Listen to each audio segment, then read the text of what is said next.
Baik,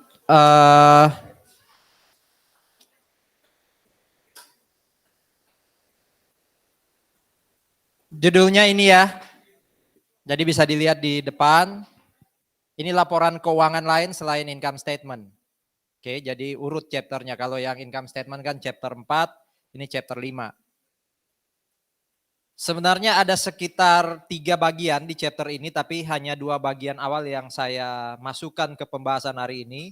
Bagian terakhir nanti di chapter 23, mungkin agak-agak akhir maksudnya akhir pertemuan ya, kelas keberapa gitu. Saudara-saudara, nama laporan keuangan kita kalau dilihat di sini ya, judul besarnya di atas itu adalah Statement of Financial Position. Ya. Statement of Financial Position. Ini ya, yang atas ya. Tapi dari dulu kita belajar akuntansi, itu biasanya kita kenal dengan istilah ini, neraca atau balance sheet. Kalau bahasa Indonesianya ini berarti laporan posisi keuangan. Ya. Apa itu Statement of Financial Position? Ini adalah laporan keuangan yang elemennya 3. Kalau income statement elemennya berapa? Ah, siap-siap nanti ditanyain ya. Jadi ada 3 elemen di Statement of Financial Position ya, asset, liability, equity. Yang membedakan dengan income statement apa? Angka-angka di dalam financial position itu adalah angka per tanggal tertentu. Ya, angka per tanggal tertentu. Kalau income statement itu kan angka dalam satu periode. Jadi kalau cash 1M itu cash per 31 Desember 2022 contohnya. Ya. Contoh yang paling relate mungkin berapa cash yang ada di dompet Anda, anggap aja 200.000, itu kan cash per hari ini. Bisa aja besok naik atau turun. Tapi kalau yang namanya revenue, ya, itu hanya ada di satu periode aja. Ya, dia tidak bisa diakumulasi. Jadi masuk tahun depan dia mulai dari nol lagi kan. Oke, jadi itu membedakan ya posisinya, angkanya yang ada di financial position dengan income statement. Yang berikutnya di atas. Ya. Ini menyajikan tentang, kalau dilihat di atas, itu informasi tentang sumber daya. Sumber daya itu sebenarnya atau resources ya, yaitu nama lainnya aset atau capital. Ya. Jadi sumber daya atau resources atau aset atau capital itu sebenarnya istilah yang merujuk ke pengertian yang sama.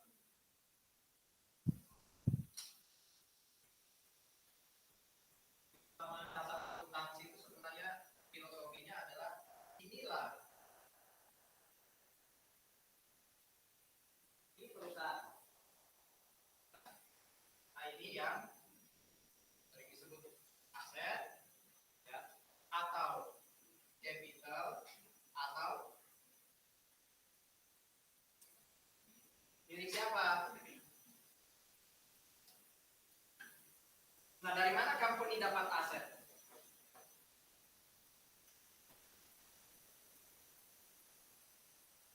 Ya kan? Dari equity, dari owner, plus dari pihak ketiga. Ya.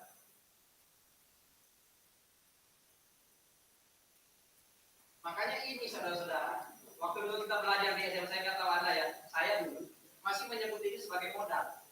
Padahal modal itu sebenarnya yang ini nih. Makanya sekarang namanya equity. Jadi kalau SMA Anda, yang pasti lebih baru dibanding saya ya belajarnya, masih sebut itu sebagai modal, ya, capital, nggak pas. Capital itu justru A. Jadi ada orang yang namanya owner, punya sumber daya, lalu dia tanamkan ke perusahaan. Ada orang yang namanya kreditor, punya sumber daya, dia tanamkan ke perusahaan. Dipercayakan ini ke siapa untuk dikelola? Ini dikelola oleh siapa?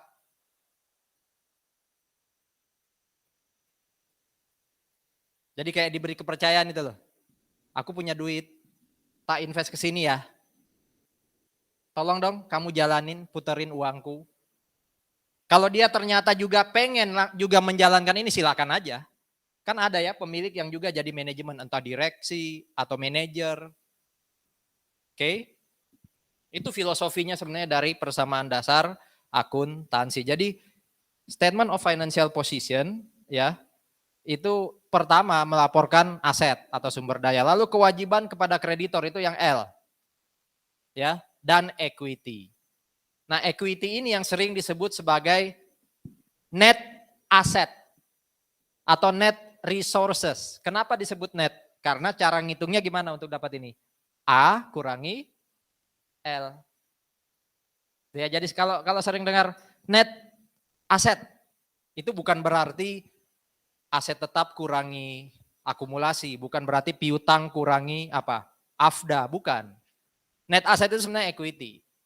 Total aset dikurangi total apa? Liability. Buat apa statement of financial position ini dibuat? Itu yang kanan. Ya.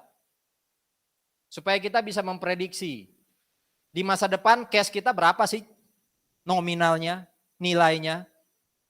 Kapan saya bisa dapat cash itu di masa depan? Ya, termasuk seberesiko apa cash tadi itu hilang atau mungkin saya bisa dapat. Jadi dengan melihat statement of financial position, saya bisa hitung. Nah, hitungnya itu pakai ilmu matematika atau statistik. Ya, kalau sudah belajar statistik, mungkin ada statistik dasar di SMA ya, tapi kalau sudah belajar statistik di kuliah, itu nanti bisa dipakai alat-alat statistik untuk ngitung salah satunya. Oh, kira-kira kalau cash tiap tahun saya posisinya kayak gini, tahun depan berapa ya? Jadi peramalan, tapi peramalan yang bisa dipertanggungjawabkan. Bukan peramalan sepak bola gitu ya. Udah unggul 2-0, kekejar 2-2, bunuh diri ya, itu nggak bisa diramal. Itu contoh ya, bukan kasus real. Saudara-saudara, tapi jangan salah sangka ya, ini bukan berarti salah loh. Nama ini bukan berarti salah loh. Anda masih boleh pakai ini selama perusahaan Anda belum dapat modal dari publik. Selama perusahaan Anda belum dapat liability dari pihak luar. Jadi nama statement of financial position wajib dipakai kalau Anda sudah dapat modal dari pihak luar. Sudah jadi PT TBK itu wajib. Statement of financial position. Kalau Anda atau kita masih buat toko, bengkel, dan semacamnya atau salon, ya masih boleh pakai istilah ini. Ya, jadi bukan berarti balance sheet atau neraca itu hilang sama sekali ya. Oke. Ini fungsinya. Ini fungsinya.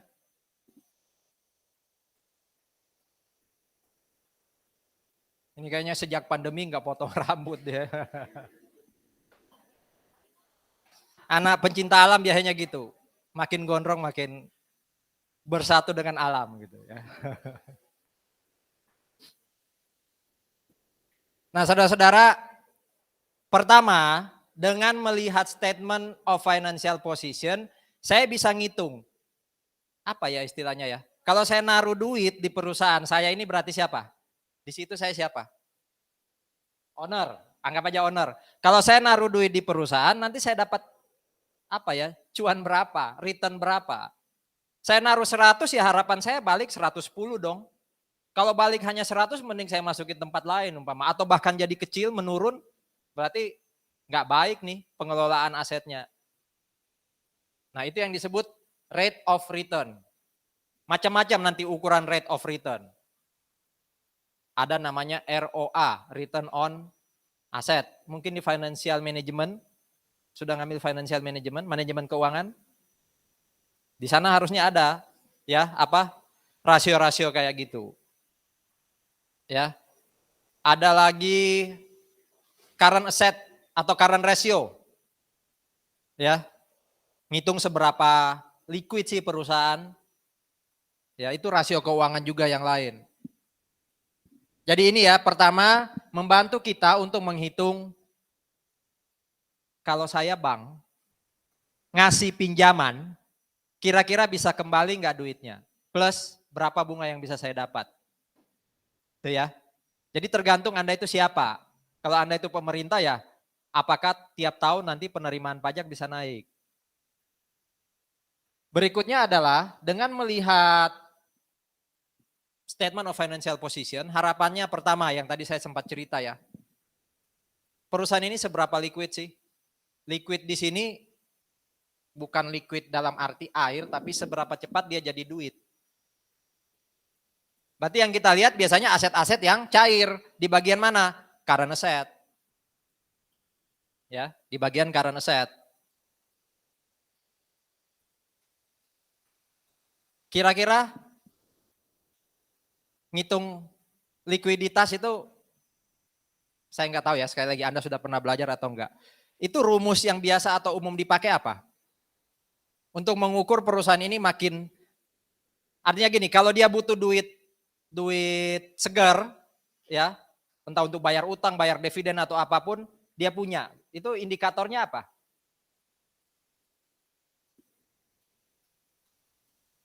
Nggak sekedar ngelihat angka cash ya, nggak sekedar ngelihat angka prepaid, angka inventory, nggak gitu. Tapi ada rasio-rasio yang biasa dipakai. Rasio yang umum dipakai untuk likuiditas apa? Current ratio. Gimana ngitung current ratio? Current asset dibagi current liabilities. Berarti makin tinggi makin bagus atau sebaliknya?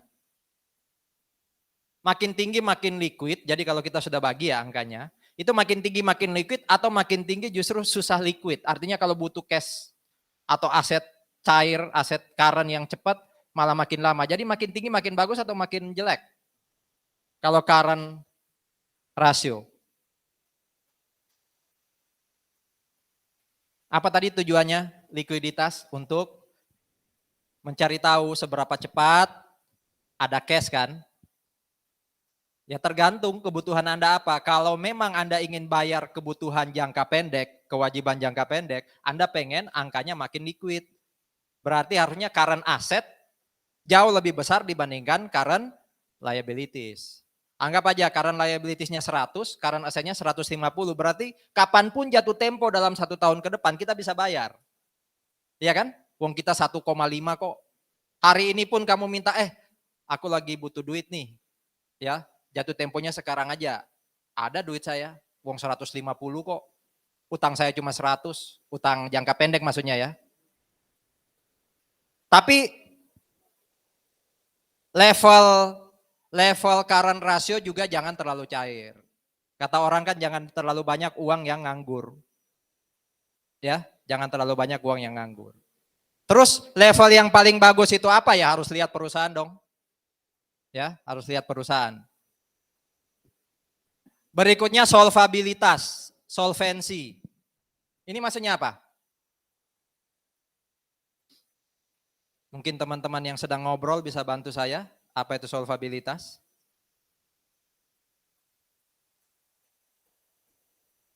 Sisi kanan agak belakang, saya lihat tadi diskusi soal likuiditas kayaknya.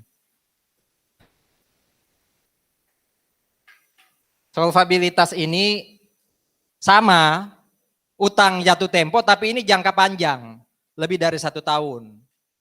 Apakah saya, PT maksudnya ya, company, itu bisa ngelunasin utang yang jatuh temponya lebih dari 1 tahun.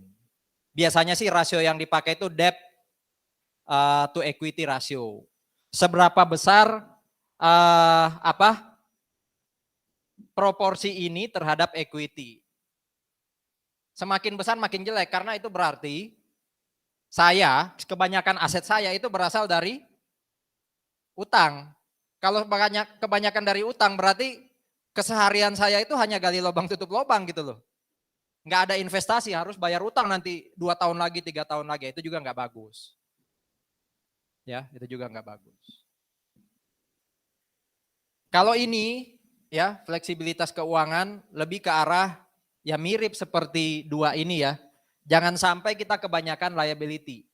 Kalau kebanyakan liability kita makin tidak fleksibel. Ya, kita makin tidak fleksibel. Oke, jadi selain menghitung rate of return, kita juga akan menghitung rasio yang bawah. Yang pojok kanan atas itu Yang dimaksud struktur kapital itu ini. Ini kan kapital. Ya gampangannya berapa persen sih? Aset ini diperoleh dari E, berapa persen dari L? Ya. Nah kalau pajak sih 4:1. Pajak ya. Artinya kalau sampai perbandingan equity dan liability itu di luar 4:1, maka bunga yang dibayar itu nggak boleh ngurangin income. Bunga itu kan expense. Harusnya kalau ada expense kan pajak saya kecil karena net income mengecil ya. Tapi kalau sampai perbandingan hutang dengan equity itu ternyata lebih dari 4:1, ya, maka interestnya itu dicoret. Kalau di perpajakan disebut dikoreksi positif. Berarti pajak saya makin gede. Tapi itu di peraturan pajak. Kalau di bisnis atau akuntansi, ya tergantung kondisi perusahaan. Cuma memang harapannya jangan terlalu banyak liability. Ya equity lah yang mayoritas. Itu tadi supaya kita fleksibel. Jangan dikit-dikit mikir untuk lunasin utang. Yang lain kegunaannya statement of financial position adalah ini ya. Yang tadi di depan dikatakan bisa menilai risiko soal cash flow. Ya kita invest kalau kita jadi pemilik atau jadi kreditur ya kita pasti pengen pengembalian. Yang disebut risiko itu berarti uangnya nggak balik. Nah makin besar risiko, kalau bank ya, itu berarti dia akan beri bunga juga yang makin tinggi. Dari mana tahu risiko perusahaan? Ya lihat track record dia lah. Seberapa prospeknya dapat laba, seberapa sering kalau minjam ngemplang atau enggak. Makin jelek rating perusahaan ngembaliin duit, ya dia diberi bunga yang makin besar. Ya, makanya ada rating-rating kalau di obligasi ya, rating A, rating B dan semacamnya itu menentukan kalau Anda pengen minjamin dia, ratingnya jelek, ya kasih bunga tinggi dong. Anda siap untuk tidak dibayar tapi Anda sudah dapat duit dari bunga. Kalau dia A, ya bunganya rendah aja, wong dia pasti ngembaliin kok. Ya makin berisiko, biasanya tingkat suku bunganya makin tinggi. Ini kegunaan statement of financial position. Tapi dia terbatas, mirip kayak income statement. Satu, kebanyakan walaupun tidak lagi semua ya. Dulu waktu masih pakai US GAAP, standar akuntansinya Amerika, itu aset rata-rata pakai cost, pakai historical cost. Jadi saya beli 5 tahun lalu nilainya 100, tahun ini tetap 100. Kebanyakan. Ya. Kalau sekarang ada yang bisa milih. Boleh milih pakai harga masa lalu, pakai historical cost, ya, atau pakai kalau nggak historical cost apa satunya? Kayak equipment itu boleh milih, boleh pakai angka waktu beli atau pakai apa? Fair value. Jadi ada aset yang tetap pakai historical cost, ada aset yang boleh milih historical atau fair value, ada aset yang wajib pakai fair value. Itu yang nanti dibahas juga di sini. Tapi masih ada aset yang pakai historical cost. Kenapa disebut terbatas? Kenapa ini masuk dalam kategori keterbatasan? Berarti kan sebenarnya akuntansi itu lebih pengen semuanya pakai Anda lebih suka kalau ada aset ditulis di neraca ya, itu angka waktu dibeli atau angka per 31 Desember waktu dibuat? Ayo, itu bisa disurvei sederhana aja. Lebih suka angka waktu dibeli atau lebih suka anggap aja tanah. Tanah itu dibeli 5 tahun lalu 1 M. Sekarang mungkin nilainya sudah 1,5 atau 2. Anda memilih perusahaan itu pakai 1 M atau harga tanah hari ini? Rata-rata itu pengen yang lebih terkini informasinya kan? Rata-rata. Tapi ada orang yang tetap pengen harga masa lalu loh. Apa keuntungan harga masa lalu itu masih dipakai? Bahkan sampai hari ini saya katakan masih ada yang pakai itu. Apa kira-kira keuntungannya? Kalau harga sekarang itu kan tadi lebih relate ya, lebih relevan ya, lebih up to date. Kalau harga masa lalu kan sudah 5 tahun lalu, 6 tahun lalu kok masih ditulis harganya. Kenapa masih ada? Apa hubungan dengan pajak? Bagaimana relate-nya kalau saya pakai harga? Kalau kayak gitu berarti semua bakal pakai cost dong. Kan semua pengen pajaknya rendah. Enggak secara langsung ke pajak terus terang. Ada kalau mau tapi tidak langsung, bahkan sedikit sekali hubungannya. Apa yang membuat masih ada historical cost? Ayo coba di logika secara, makasih Pak, di logika secara akuntansi. Saya nanya sekarang ya, saya beli tanah 5 tahun lalu 1 M. Sekarang anggap aja harganya 2 M. Anda milih tadi pakai 2 M kan? Saya nanya, ada nggak bukti? Umpama neraca saya tulis 2 M. Ada nggak bukti bahwa tanah itu memang harganya 2 M? Tanah yang sudah ada saya pegang loh, ada sertifikatnya, ada nggak buktinya? Selama tanahnya nggak saya jual, 2 M itu kan hanya angan-angan kan ya? Betul ya? Nggak ada bukti valid. Tapi 1 M. Ada waktu saya beli ada sertifikat atau bukti pembelian. Jadi kesimpulannya apa? Kalau kita pakai historical cost itu lebih bisa diandalkan angkanya. Istilahnya reliable. Tapi tidak up to date. Berarti makanya kalau milih, Anda lebih istilahnya tim yang mana? Tim reliable atau tim relevance? Tim yang punya bukti atau tim yang lebih suka angka up to date? Itu pilihan. Tapi ada sekali lagi aset yang wajib pakai fair value. Contohnya apa? Masih ingat nggak AKM 1? Ada aset yang wajib pakai fair value, bukan pilihan. Invest, beli saham. Nggak boleh pakai harga beli, tapi harus pakai fair value. Kalau equipment, tanah, bangunan, mesin, boleh milih. Kalau yang benar-benar pakai cost itu kebanyakan sih current asset. Ya. Yang aset-aset sudah lebih tetap ya, lebih jangka panjang itu mengarah ke fair value. Oke, itu keterbatasan pertama. Kedua, mirip kayak apa nih? Income statement juga ada judgment, juga ada estimasi. Kita sama-sama pinjam uang, bukan pinjam uang, kita sama-sama minjemin uang ke orang 10 M. Saya 10 M, tempat Anda 10 M. Tapi bisa jadi aset Anda lebih tinggi. Piutang Anda lebih tinggi, kenapa? Karena mungkin cadangan kerugian piutang Anda lebih rendah persentasenya. Saya persentasenya 2%, Anda 1%. Jadi grossnya sama-sama 10 M, tapi afdanya saya lebih besar. Karena saya pakai 2%, Anda pakai 1%. 2 dan 1 itu apa? Itu kan estimasi, itu kan judgment. Berdasarkan pengalaman masa lalu, pelanggan saya, orang yang minjam duit ke saya, sekitar 2% nggak balik. Kalau Anda 1% nggak balik. Kan estimasinya beda. Nah itu nggak bisa diatur di akuntansi. Itu keterbatasan. Ini juga.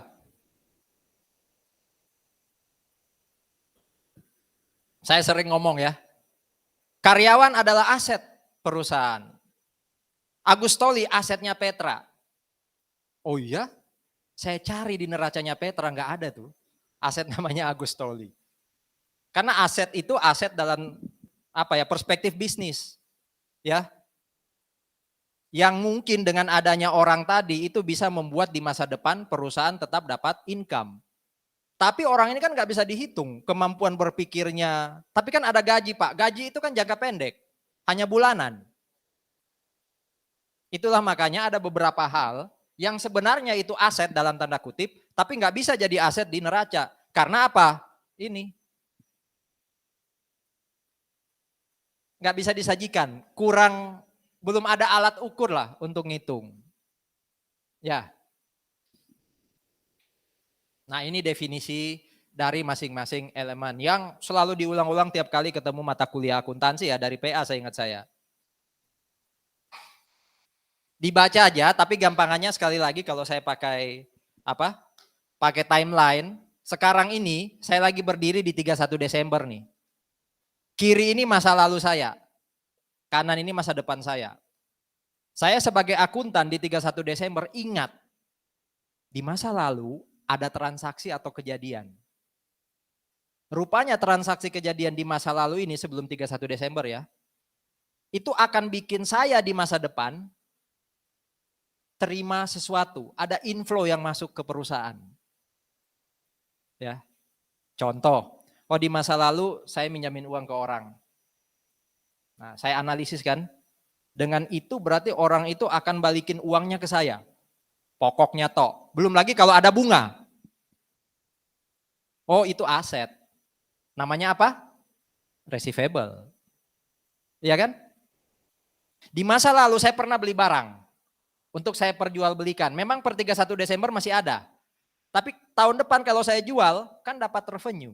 Oh itu aset. Jadi posisinya kan selalu 31 Desember atau tanggal laporan keuangan ya. Nah lihat sebelum tanggal 31 Desember ada transaksi itu di masa depan ngasih apa? Kalau memberikan kita inflow, nah itu aset.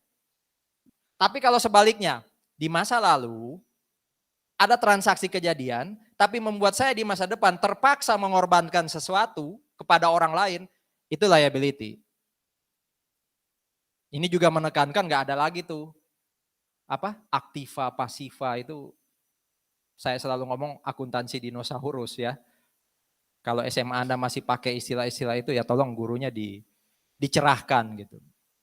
Ya. Kewajiban juga sudah, liability itu langsung diartikan sebagai liabilitas. Equity itu langsung ekuitas, bahasa Indonesia yang baku. Ya. Jadi itu ya aset apa definisinya, liability apa definisinya. Contoh apa liability? Kalau tadi kan receivable ya. Sekarang gini, sebelum 31 Desember ada uang masuk ke saya dari orang karena saya butuh duit.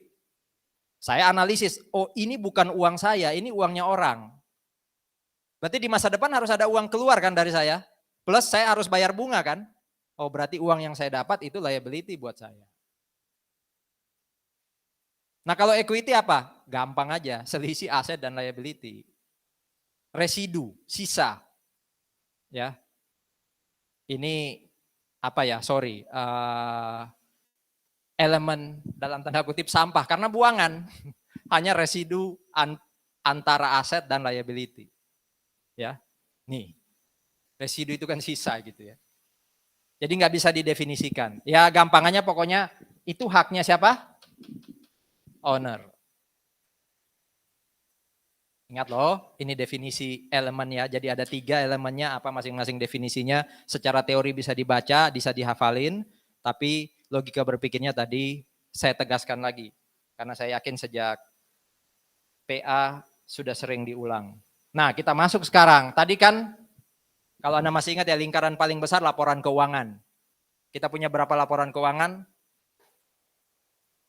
Hah? Berapa? Enak ini ya dijadiin soal gitu. Masih belum benar-benar nancep gitu. Kita punya 5 laporan keuangan. Punya 10 laporan keuangan lingkaran paling besar ya. Ada lingkaran kecil namanya apa? Isinya laporan keuangan. Aset liability equity termasuk apa tadi? Hah? Laporan keuangan itu isinya apa namanya? Contohnya itu aset liability equity. Itu isi dari laporan keuangan namanya apa? Ini kayak kalau kayak orang Kristen dipertanyakan masih Kristen tah? Ini masih mahasiswa akuntansi kah? Gitu. Elemen aset liability equity itu elemen. Total elemen laporan keuangan ada berapa? Laporan keuangan tadi ada 5. Total elemen ada berapa? Kemarin waktu belajar income statement ada 5. Ini 3. Berarti total berapa? Langsung jawab 8. Enak ya ditipu ya. Hati-hati loh, cewek-cewek di sini gampang ditipu Anda. Nicole, kamu gampang ditipu kayaknya dari wajahmu. 10 elemen. Nah elemen itu ada isinya lagi, namanya itu tuh apa? Pos. Subnya elemen itu pos. Aset paling enggak dibagi 2. Aset lancar, aset tidak lancar. Itu pos tuh. Ya. Nah pendekatan yang dipakai kalau PSAK sih current assetnya di atas. Tapi IFRS justru non current asset di atas. Ngaruhnya apa ya? Kira-kira kenapa ada perbedaan penyajian antara laporan keuangannya Indonesia dengan luar negeri? Anda lebih suka current asset di atas atau non current asset yang di atas?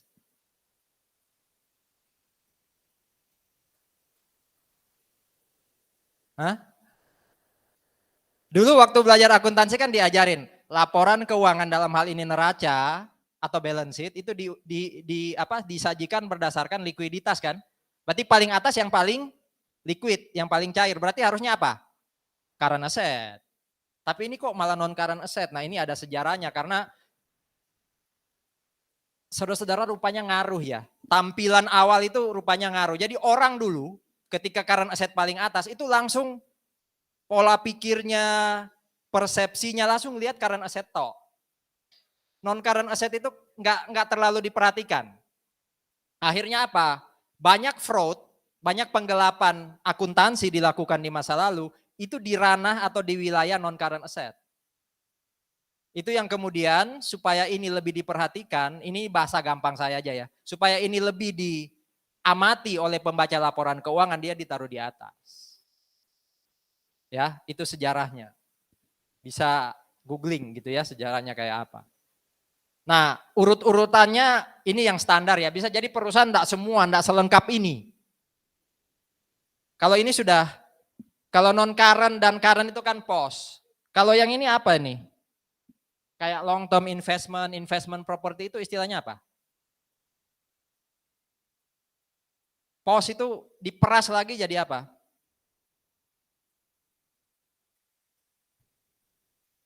Cash, inventory itu nama apa? Bukan elemen pasti, elemennya kan aset. Bukan pos, karena posnya current asset. Terus ini apa ini? Cash, short term investment. Jangan-jangan Anda akselerasi ya, PA nggak ikut ya.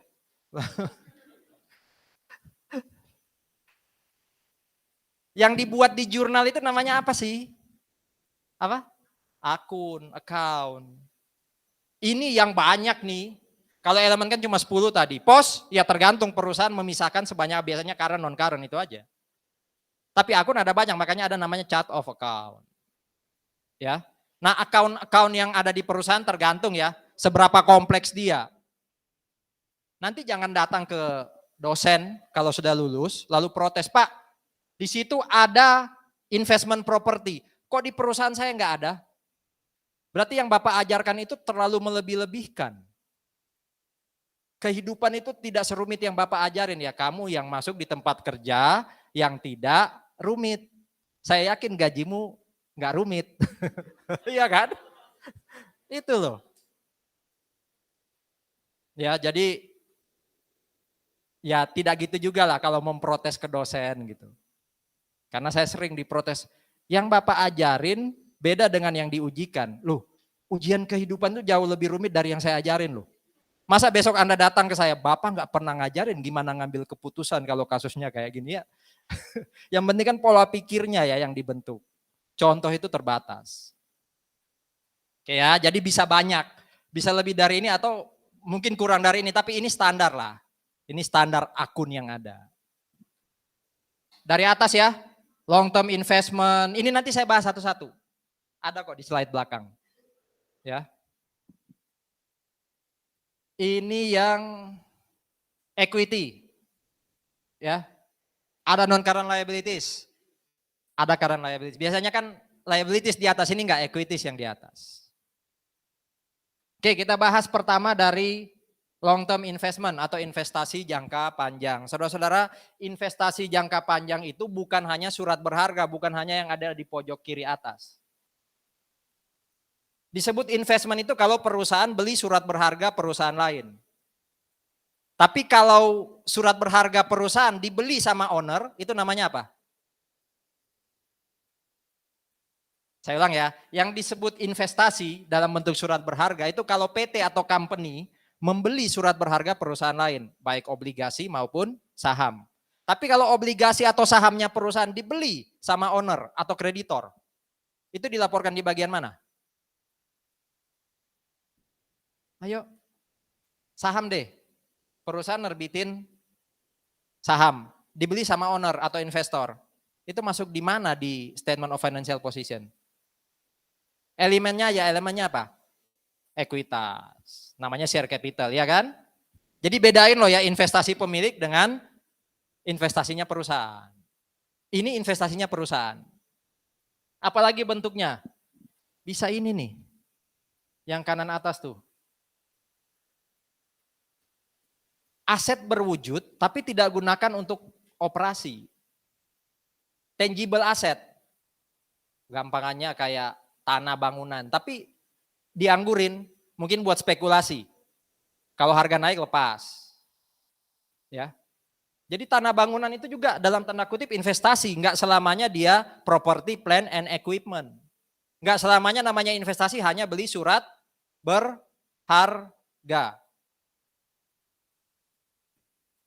Termasuk ini. Apa bedanya asosiasi dan subsidiary? Apa bedanya perusahaan asosiasi dan subsidiary?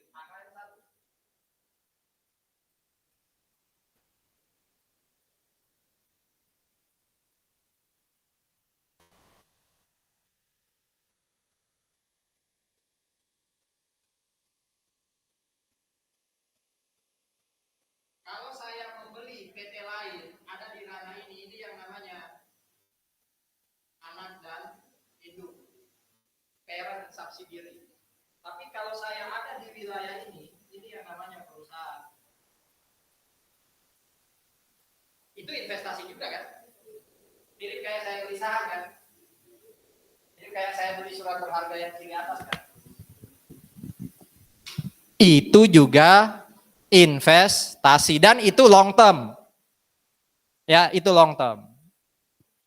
Atau ada dana yang memang sengaja saya simpan, kayak kita sudah belajar apa tuh? Pensiun.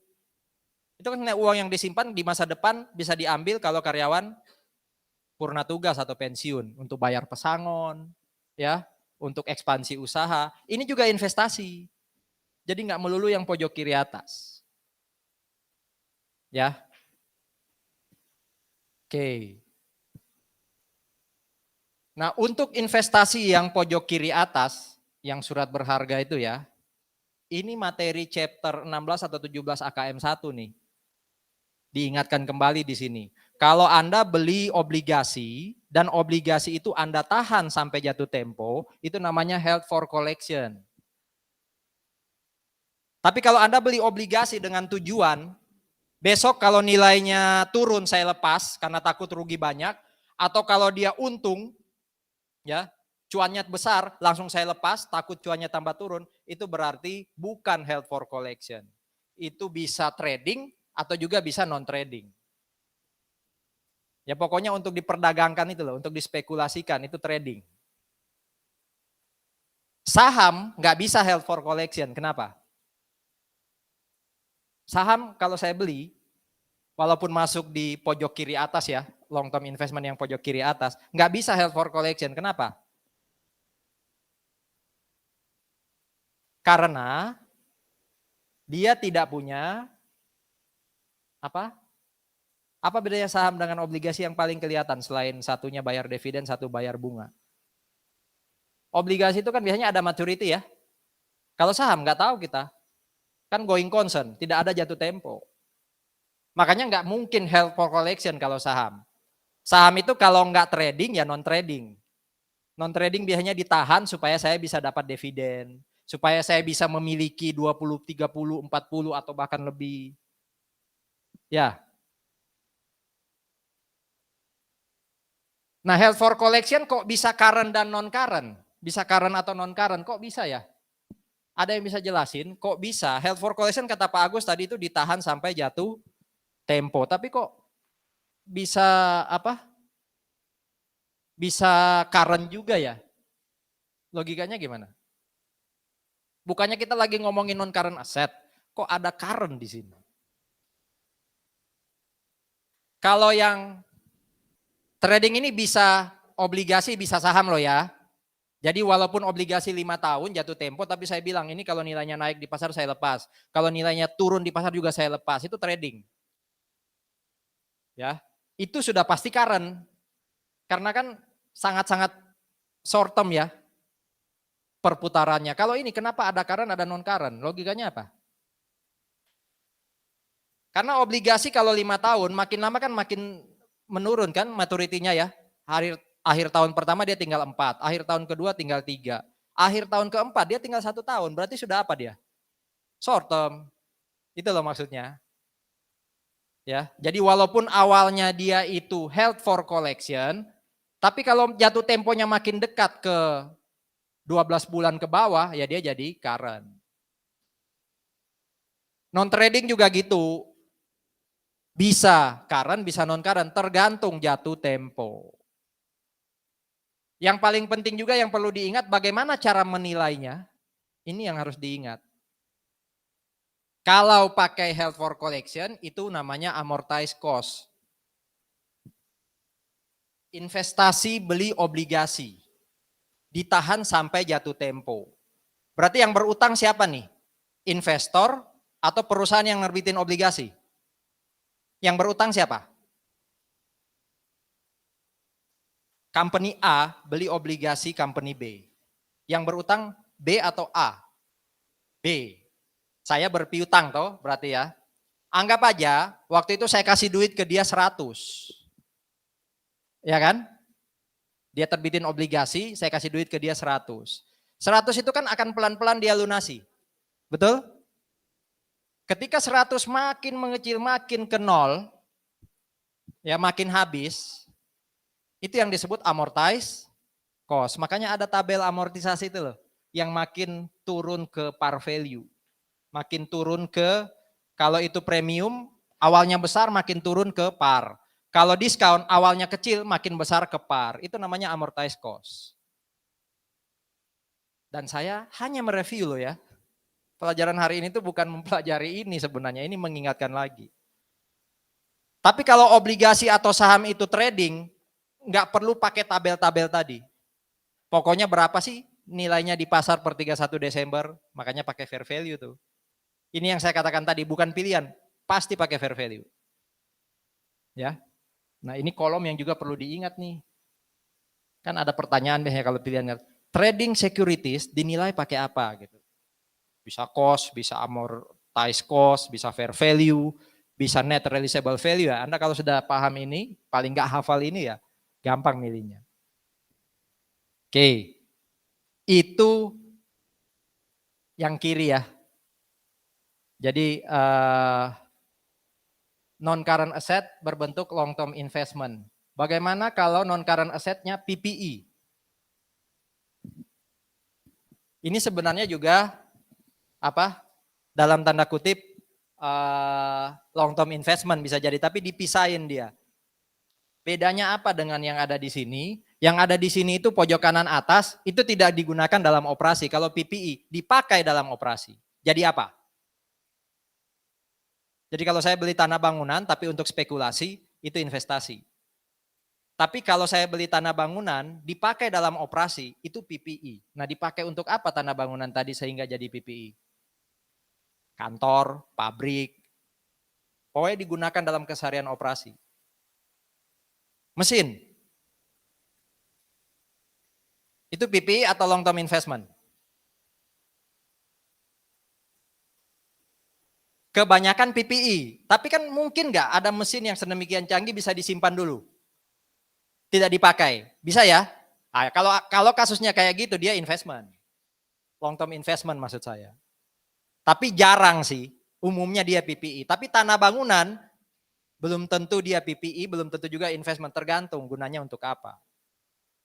Saya pernah cerita lukisan, lukisan itu PPE, long term investment, inventory atau apa? Lukisan ya pasti lukisan yang nilainya tinggi. Nggak usah jauh-jauh ke luar negeri lah, punya Indonesia, Basuki Abdullah kita beli. Itu long term investment, PPE, inventory atau apa? Kalau Anda simpan di gudang, Anda simpan tidak dilihatin ke orang, bukan jadi hiasan, Anda tunggu nilainya naik Anda jual, itu mana? Pojok kanan atas. Tapi kalau Anda taruh di ruang tamu atau apapun jadi hiasan, itu kan kayak digunakan dalam operasi. Nah itu masuk dalam kategori PPE. Ya, mau itu investasi atau PPE, aset-aset kayak gitu tetap disusutkan. Jadi aset yang kayak mesin, ya bangunan, atau kayak tadi lukisan, mau dia jadi investment, long term investment atau PPE tetap disusutkan. Jadi secara penyusutan nggak beda. Nah ini PPE ya. Tangible asset bisa berbentuk kiri ya dan didepresiasi. Oke, kecuali tanah. Tapi tanah juga nggak semuanya tidak didepresiasi. Ada tanah yang juga didepresiasi. Kenapa tanah nggak didepresiasi? Secara setelan pabriknya kenapa dia nggak didepresiasi? Kenapa tanah itu defaultnya nggak didepresiasi di akuntansi? Ada yang bisa jawab?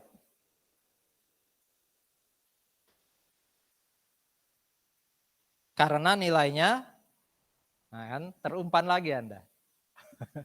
Saya tanya sekarang, bangunan kayak di Surabaya Barat, rumah di sana, naik terus nggak nilainya? Naik. Kalau itu yang Anda pakai, berarti bangunan nggak boleh didepresiasi dong. Kan Anda bilang tanah nggak didepresiasi karena nilainya naik terus. Bangunan juga naik terus loh. Tapi kok didepresiasi bangunan, tanah kok enggak? Anda pilih kasih. Berarti jawaban Anda gugur.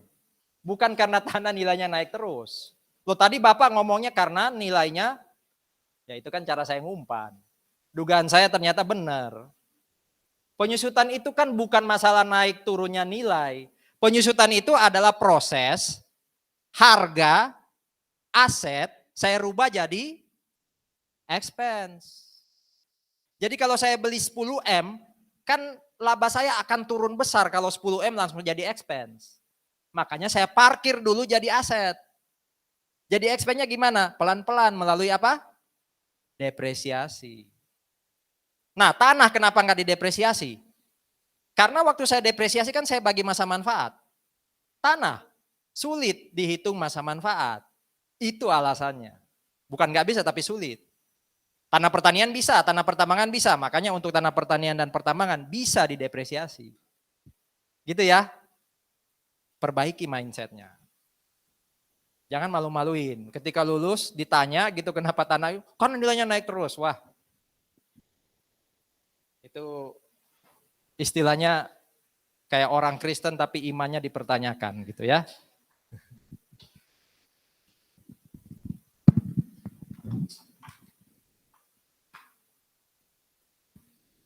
Kenapa inventory nggak didepresiasi? Kenapa inventory nggak disusutkan? Wong tangible asset. Ayo.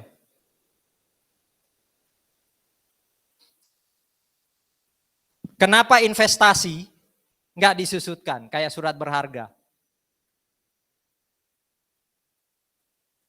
Inventory tidak disusutkan karena dia current. Cepat dia akan jadi expense. Expense-nya inventory namanya apa sih? Hah? COGS. Anda beli, anggap aja inventory 100 juta, taruh dulu jadi aset namanya inventory. Kalau terjual namanya COGS. Dan itu cepat kan turnover inventory, makanya nggak perlu depresiasi. Tapi kalau mesin kan umurnya lebih dari 1 tahun, perlu disusutkan. Depresiasi. Oke. Berikutnya investment property, sudah 3 non-current asset ya. Ini sudah kita bahas ya, properti investasi kan? Betul ya? Masih ingat? Sebenarnya ini properti investasi saudara-saudara, pojok kanan atas, selama bentuknya apa? Pojok kanan atas ini investasi, tapi bisa disebut properti investasi selama bentuknya properti. Properti itu apa? Tanah atau bangunan. Ya, belum terlalu lama loh dibahas itu. Oke, itu properti investasi. Ini ya. Pokoknya mau disewain ke orang lain, belum tahu mau diapain, ya. Selama disewainya pakai operating lease ya, atau untuk spekulasi, nah itu properti investasi. Tapi kalau mesin, mau disewain ke orang lain pakai operating lease, bukan properti investasi, dia hanya investasi, ya. Bukan PPI, karena kalau PPI itu dia dipakai dalam operasi ini kan disewain. Intangible asset. Intangible asset ini lebih dekat kemana dari yang sudah kita pelajari tadi? Apa aja tadi? Long term investment, PPI, dan properti investasi. Dia lebih dekat kemana? Di antara 3 awal tadi. Secara bentuk fisik, dia lebih dekat ke long term investment yang surat berharga, betul? Ya. Utamanya long term investment yang ya memang nggak kelihatan bentuk fisiknya.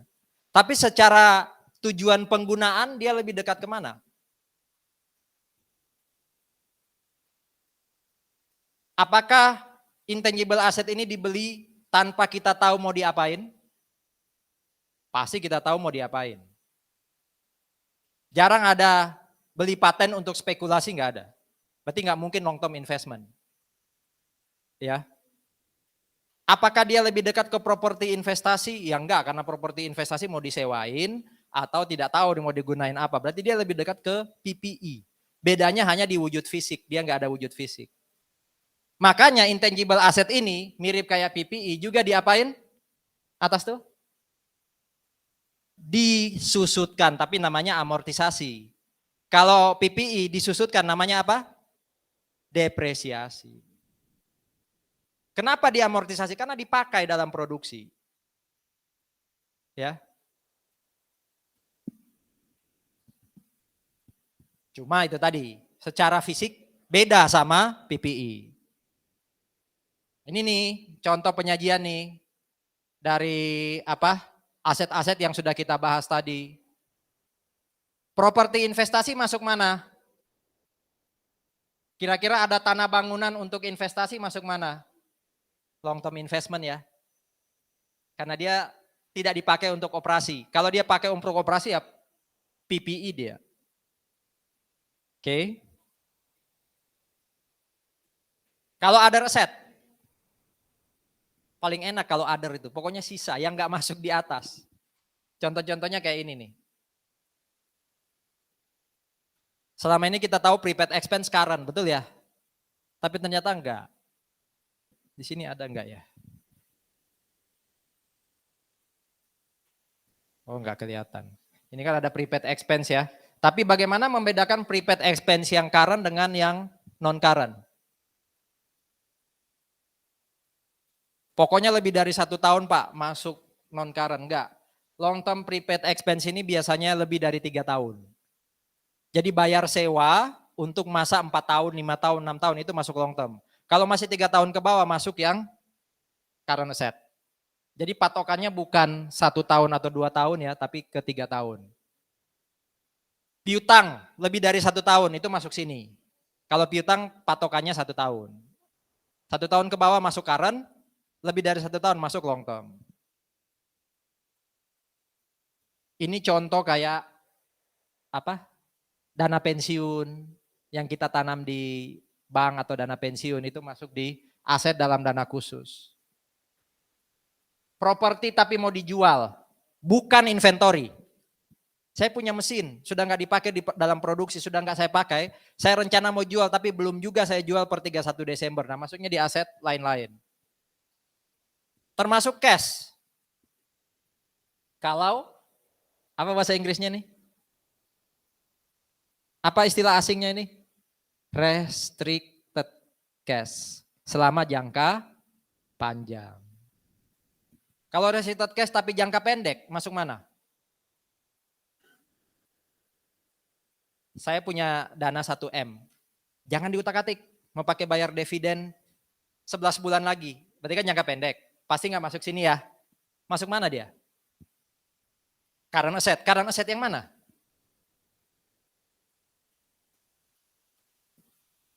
Current asset yang mana? Ingat-ingat itu. Tapi kalau dia ditahan lebih dari 1 tahun, itu non current asset, yang other. Ya, yang other asset. Oke. Non current asset selesai, ada pertanyaan.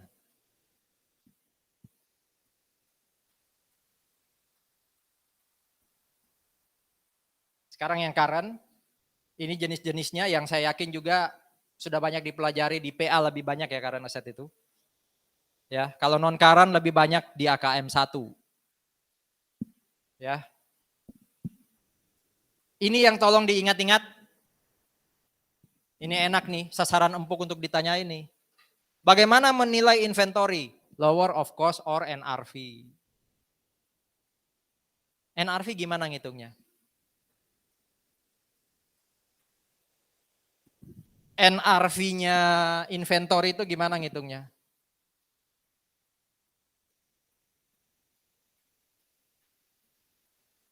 Gimana ngitungnya? Hah? Ayo coba ditebak aja. Estimasi sales dikurangi estimasi biaya sales. Jadi kira-kira barang ini, inventory ini mau saya jual berapa? Waktu saya jual kira-kira biaya iklannya berapa, biaya angkut penjualannya berapa. Nah itu dikurangi, itu namanya NRV. Kalau NRV-nya 100, cost-nya 110, berarti akhir tahun inventory harus disesuaikan. Di-adjust dari 110 jadi 100. Masih ingat itu ya? Jurnalnya apa? Inventory pasti di sisi kredit. Debitnya apa? Bisa COGS, bisa loss. Kreditnya juga bisa allowance. 3 pilihan kalau masih ingat di AKM 1. Prepaid expense pasti cost. Pasti cost. Kalau receivable, ini sebenarnya nama lainnya juga NRV ini. Cuma ngitungnya gimana kalau receivable NRV-nya? Receivable yang gross, ini ketemu NRV ya, net receivable value atau estimated amount collectible. Dikurangi apa? Apa kontra account-nya accounts receivable? Apa akun yang melawan account receivable mengurangi? Ragu-ragu lagi jawabnya. AFDA. Itu estimated amount collectible atau NRV-nya receivable. Mereka itu receivable. Short term investment mirip kayak tadi ya, karena ini current kebanyakan nilainya pakai fair value, kebanyakan. Kalau cash and cash equivalent ya pakai fair value. Cash equivalent itu apa atau setara kas itu apa? Cash equivalent itu dasarnya cash atau bukan? Halo? Setara kas itu aslinya, defaultnya kas atau bukan? Tadi baru saya terangkan. Ada yang memang aslinya kas, tapi dibatasi. Itu cash equivalent. Nggak bisa langsung dipakai, cuma dibatasinya 1 tahun, nah itu cash equivalent. Ada lagi yang bukan aset, aslinya dia investasi. Tapi disetarakan dengan cash karena jatuh temponya pendek banget. Berapa lama? 3 bulan. Jadi 3 bulan ke bawah itu cash equivalent. Kalau 3 bulan sampai 1 tahun, investasi tadi disebut, halo? Kalau ada investasi jatuh temponya 4 bulan, pasti bukan cash equivalent. Apa dong namanya? Masuk di mana dong di sini? Kan masih di bawah 1 tahun ya, berarti nggak mungkin non current asset ya. Berarti apa dong namanya? Ya ini toh. Jadi investasi itu bisa lebih dari 1 tahun, itu long term. Kurang dari 1 tahun, tergantung berapa bulan. Kalau 3 bulan itu ini, kalau di atas 3 bulan itu short term. Cuma hati-hati sekali lagi, 3 bulan itu bukan jatuh tempo sisa ya. Itu jatuh tempo asli. Contoh, per 31 Desember 2023. Ada 2 investasi.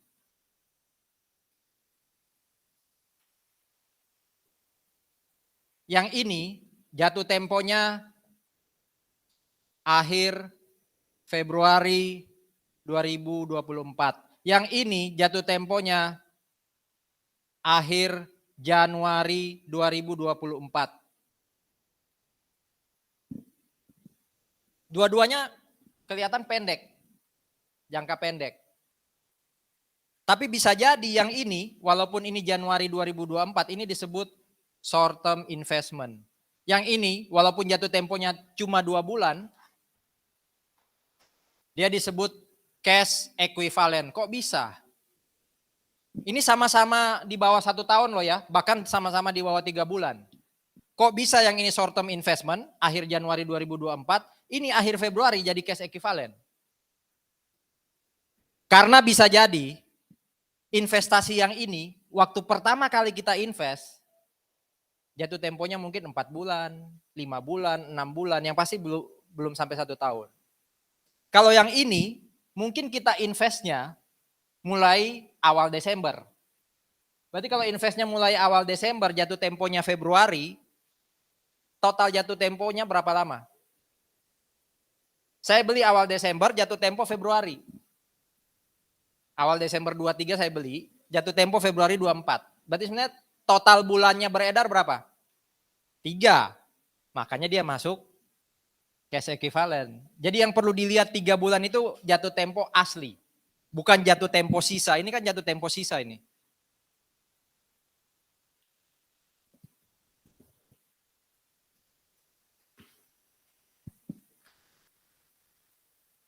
Itu current asset, ada pertanyaan.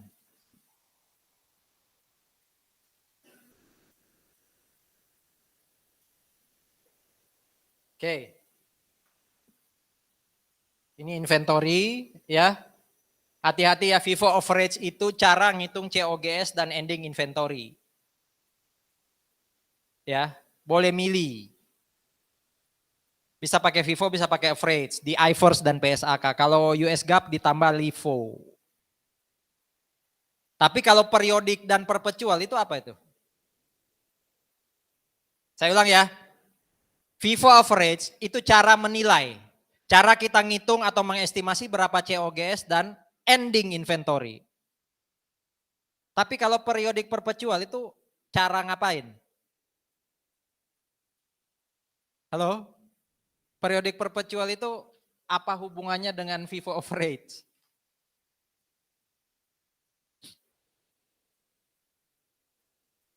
Itu cara buat jurnal. Betul, tadi saya dengar ada cara pengakuan. Jadi kalau Anda pakai perpetual, itu berarti yang Anda buat jurnal inventory. Kalau Anda pakai periodik, yang Anda buat jurnal apa? Purchase.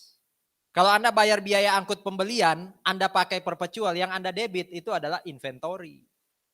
Tapi kalau Anda pakai periodik, biaya angkut pembelian yang namanya freight in. Jadi itu hanya cara menjurnal, cara mencatat, pengakuan. Kalau ini penilaian. Ya, valuation. Ya.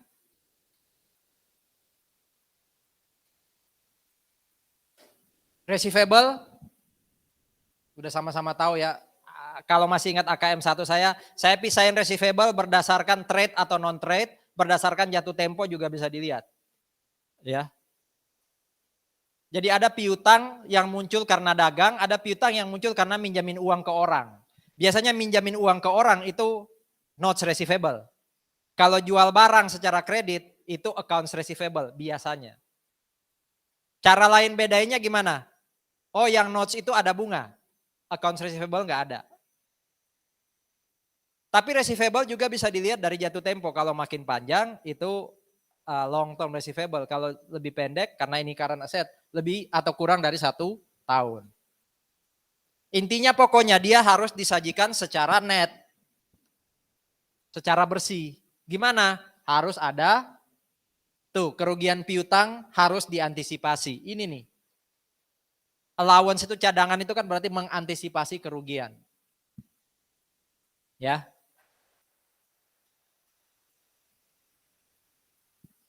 Ini yang prepaid. Hati-hati loh, namanya prepaid expense tapi bukan income statement dia. Mungkin ada 1-2 orang yang masih keliru baca prepaid expense, oh itu income statement. Enggak, itu aset. Pokoknya saya bayar uang tapi saya belum dapat manfaat. Kalau expense itu kan saya sudah dapat manfaat dan saya bayar. Kalau saya sudah dapat manfaat belum dibayar, hutang. Ya.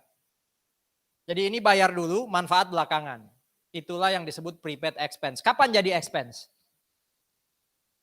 Kapan jadi expense? Ini kan masih aset. Kapan jadi expense? Kalau manfaat sudah diperoleh. Bayar uang kos di depan. Itu prepaid rent. Kalau 1 bulan udah lewat, berarti sudah kita nikmati manfaat ruangan itu jadi rent expense. Bayar biaya iklan belum dipasang, prepaid apa? Advertising. Tapi kalau sudah dipasang iklannya, advertise expense to prepaid. Itu ya.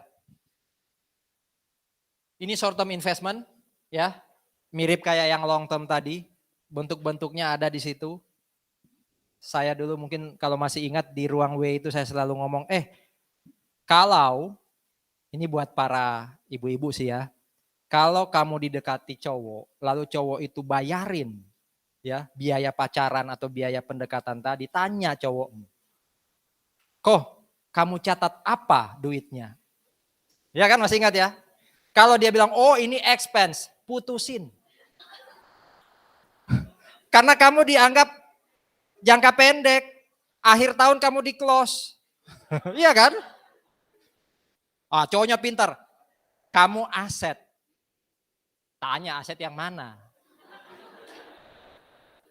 Piutang, wah putusin, ya evaluasi lah, jangan langsung diputusin. Piutang, aku harus bayar dong ke dia. Wah kalau dia lebih pintar dia jawab, investment. Wah kan naik nilainya kan, tapi tanya lagi, investment yang mana? Bingung si cowok kan, aku belum belajar ya, waktu belajar itu ngantuk. Habis nonton klub bolaku kalah pula kan, atau seri pula kan, sudahlah aku nggak ingat. Kalau dia ingat dia jawab, kamu itu besok berat badanmu naik pun tak biarin. Kamu makin cerewet pun tak biarin, gak bakal tak lepas. Kamu itu health for collection buat aku. Wis pertahankan hubungan. Tapi kalau dia bilang, kamu investasi sih, cuma jangan terlalu cerewet ya. Jaga badanmu ya, nah itu bisa jadi kamu trading. Kalau nilaimu di pasar agak turun karena makin gendut atau makin cerewet, kamu dilepas. Jadi harusnya kamu itu health for collection. Apa? Till death do us part. Ini akuntansi bisa romantis.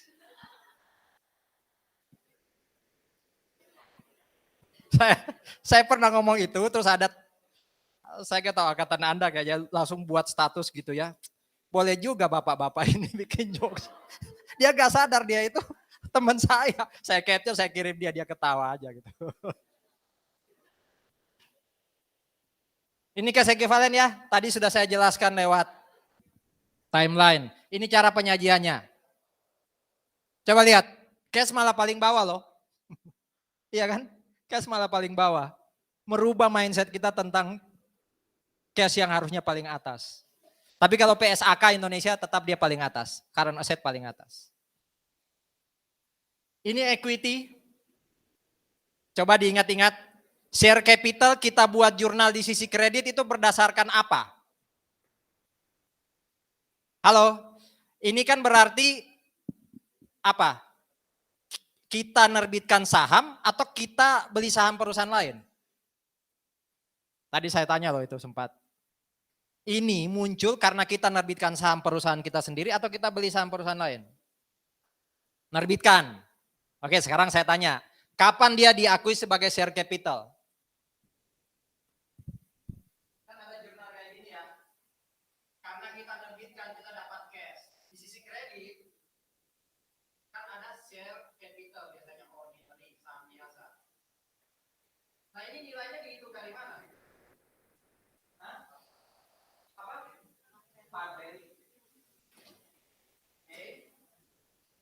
Berarti kalau share premium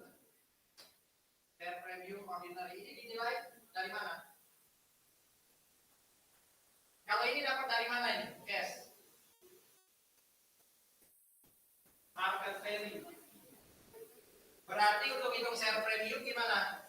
Market value kurangi par. Ini kan pakai par.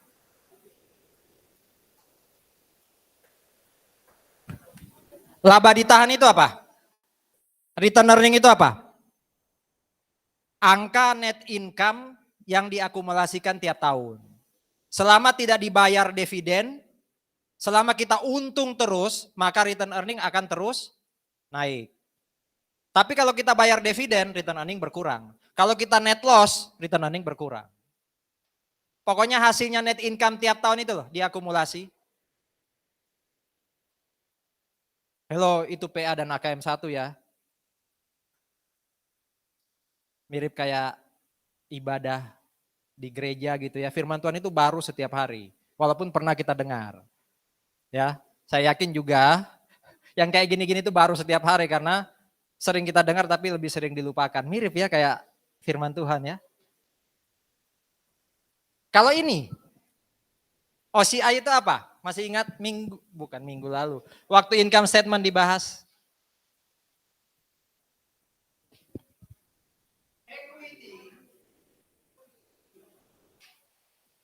Equity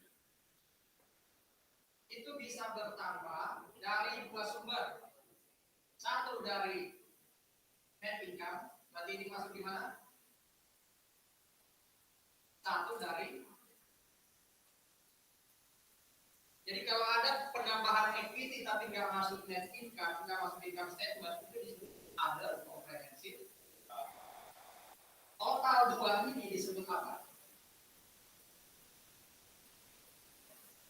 Ayo masih ingat? NI atau net income tambah OCI disebut. Jadi semua yang membuat equity itu naik itu disebut comprehensive income. Apa isinya comprehensive income? Net income dan OCI. Net income kalau diakumulasi namanya apa itu? Apa? Ini kalau diakumulasi namanya accumulated. Betul.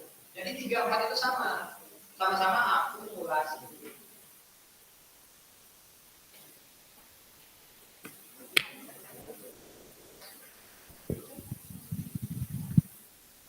Treasury share, kita nerbitin saham ke investor, terus kita beli lagi. Jadi makanya bentuknya apa? Negatif ya, mengurangi equity. Kalau NCI itu total equity atau net income saya berapa? Anggap aja 100. Oh 80%-nya masuk ke Tuan A karena dia pemilik saham mayoritas. 20%-nya masuk ke investor lain-lain. Nah, 20% itu yang disebut NCI.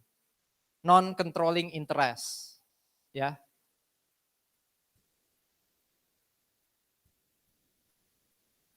Ini equity, cara penyajiannya. Saham tidak hanya ordinary tapi juga bisa apa itu? Preference. Ya.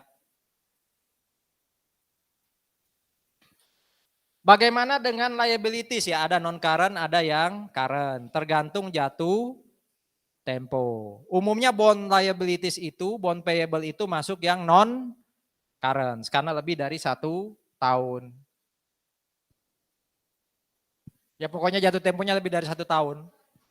Kalau ini masih ingat chapter berapa? Kita belajar ini awal-awal 21 apa 22 ya?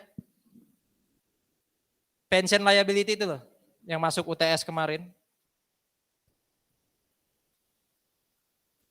Nah ini cara penyajiannya. Bagaimana kalau yang current? Wah bisa banyak. Ini hanya contoh aja ya. Bagaimana membedakan ini lagi? Ini biasanya muncul karena minjem duit. Ini biasanya muncul karena beli barang secara kredit. Tapi bisa aja beli barang secara kredit diakui yang atas karena kena bunga. Ya. Ya semuanya ada sih penjelasannya di belakang ya. Itu cara penyajiannya. Silakan ada pertanyaan dulu.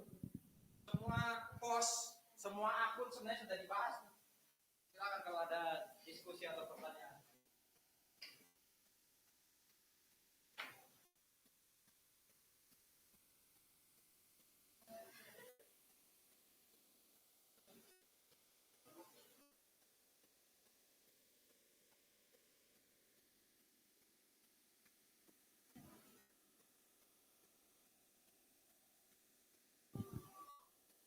Nah, saudara-saudara, ini sudah teori cara membuat neraca atau statement of financial position. Kalau neraca itu asetnya di kiri, liability equity di kanan itu namanya account form. Masih ingat T account? istilah T account ya, kayak buku besar itu ya. Jadi ada kiri kanan, nah itu account form.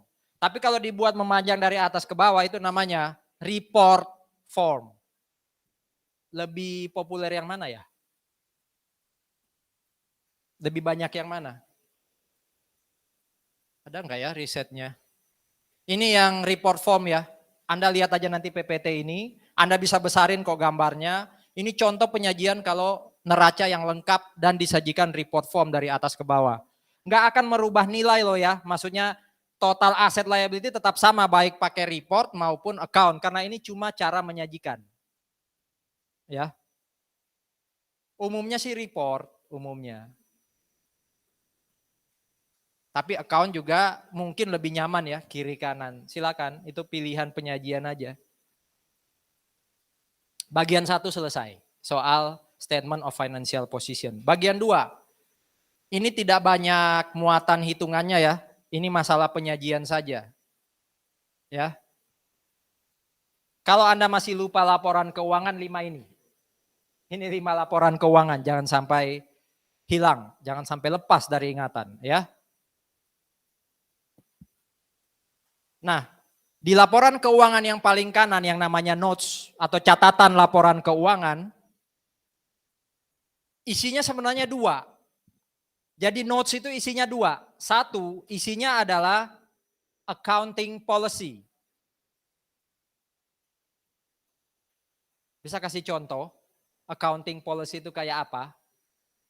Notes mencatat accounting policy, contohnya apa?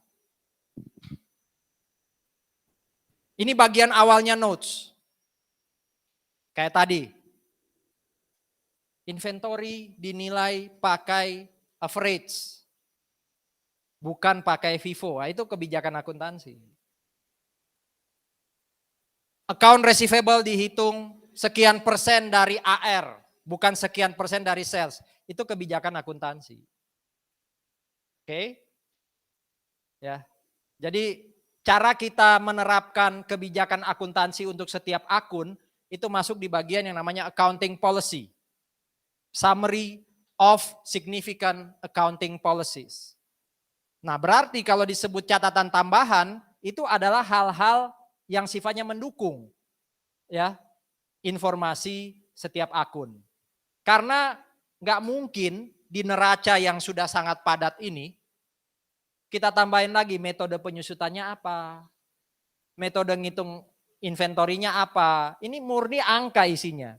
Sementara notes itu lebih banyak keterangan, lebih banyak penjelas, lebih banyak pengungkapan. Makanya ada informasi tambahan. Contoh di sini. Inventory dicatat berdasarkan lower of cost or market. Itu kebijakan akuntansi untuk inventory. Ya. Intangible asset dicatat pakai historical cost, diamortisasi pakai straight line. Itu accounting policies atau kebijakan akuntansi. Nah, informasi tambahan itu kayak apa? Ini contohnya. PPE milik kita apa saja sih? Ya, oh ada land and building. Jadi PPE yang disajikan sangat-sangat global di sini. Contoh di situ, cari PPE-nya berapa tuh?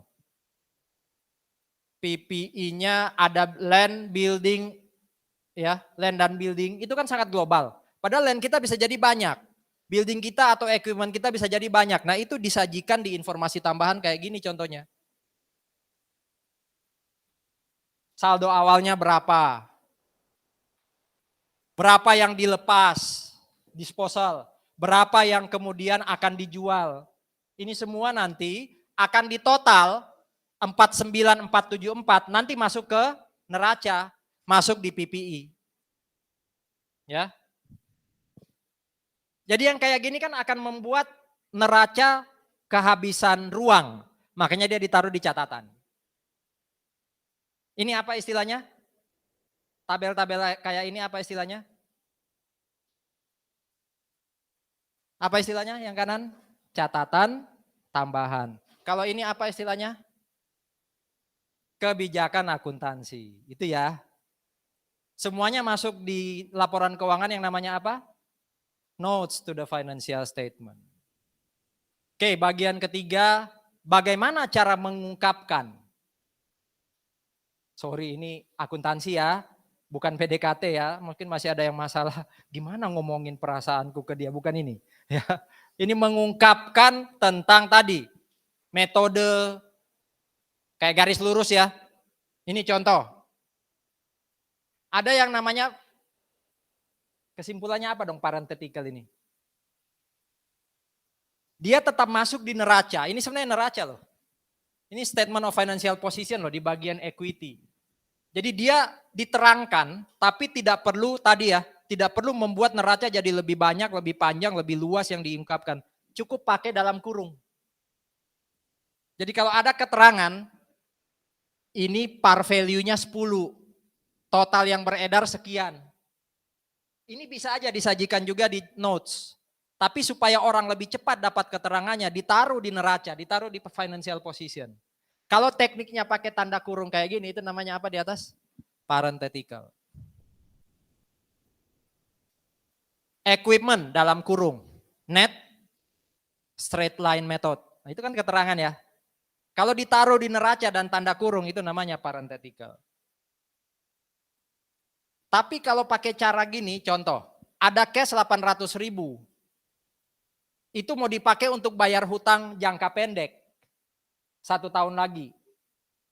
Tapi kan keterangan hutang jangka pendeknya lebih lengkap ada di notes. Nah itu kita pakai keterangan. Tolong lihat current liabilities dong. Maksudnya kayak gitu. Keterangan lengkapnya ada di sana. Nah itu teknik yang namanya cross reference. Ya, cross reference. Jadi apa? Prepaid expense strip. Masa manfaat dapat dilihat di notes. Nah, itu cross reference. Kira-kira kalau kontra items kayak apa? Kontra items kayak apa? Mirip kayak gini, tapi yang tadi saya cerita ya. Equipment. Net of accumulated depreciation 100. Di sini tulisnya 900. Berarti sebenarnya total equipment ini berapa? 1000. Ya kan? Karena bisa aja equipment ini disajikan kayak gini. 1000, ini cost. Di sininya akumulasi 100. Ya. Ini netnya 900 book value. Bisa aja ditulis kayak gini. Tapi supaya sederhana, ringkas hanya satu baris. Ini net of account accumulated depreciation 100. Itu teknik namanya apa? Kontra items. Kontra itu berarti ngurangi. Termasuk apa tadi contohnya yang kontra itu?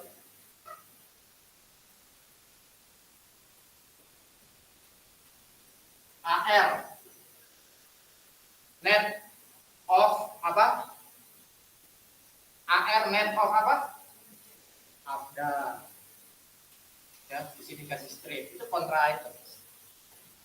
900. ABDA yang mungkin ditulis di sini 100. Berarti sebenarnya AR itu totalnya 1000. Nah, membosankan nggak ada hitungan ya. Saya itu lahir untuk hitungan, Pak. Makanya DMU saya jelek. Nggak ada hitungan di DMU. Ada cara lain offsetting. Offsetting itu kayak kalau Anda masih ingat financing cost. Financing cost itu kan di income statement ya. Saya yakin tadi malam atau tadi subuh belajar lagi financing cost. Umumnya kan ini isinya apa? Interest, expense, betul? Sebenarnya ini nama lainnya interest expense. Tapi sebenarnya kalau saya punya interest expense 100 dan punya interest revenue 20, maka 80 ini bisa masuk financing cost. Ya. Artinya apa? Interest revenue nggak perlu ditulis di other revenue. Masukkan aja ke financing cost. Kan bisa aja ini masuk ke other revenue kan? Tapi kalau saya taruh di bawah, lalu net 80 ini jadi financing cost, ini yang disebut offset.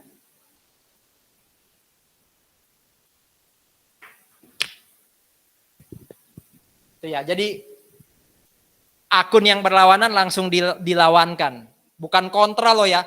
Kontra akun itu memang dia berpasangan untuk mengurangi. Kalau ini enggak, bisa aja berdiri sendiri-sendiri, tapi kita memilih untuk langsung dikurangi. Ya. Yang pasti harus konsisten ya. Tahun ini pakai garis lurus, tahun depan garis lurus. Saldo menurun, saldo menurun. Karena kalau nggak konsisten, nggak bisa comparable. Nggak bisa dibandingin.